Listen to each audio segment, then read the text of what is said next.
presidente, cumprimento a presidente e os demais colegas.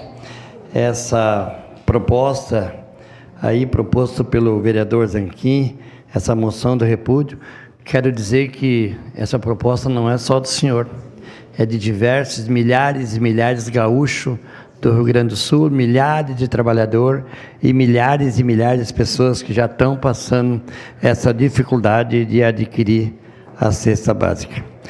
Esse aumento de ISM proposto pelo governo estadual, liderado pelo governador Eduardo Leite, vai afetar todas essas classes, a classe do trabalhador, aquelas pessoas mais carentes ali dos bairros, aquelas pessoas que levantam cedo e saem para trabalhar.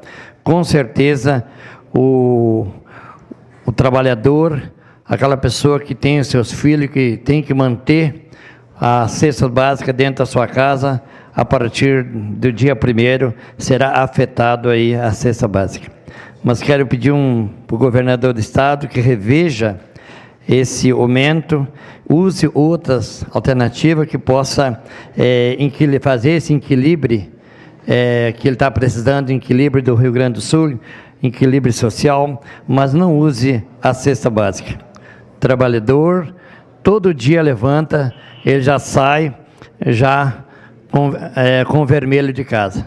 Tem que pagar o transporte coletivo, ele tem que pagar a sua alimentação e pensando na alimentação dos seus filhos.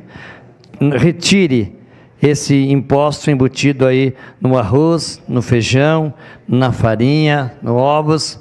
Isso é a comida do trabalhador, a comida dos mais necessitados de Caxias do Sul. Obrigado, presidente.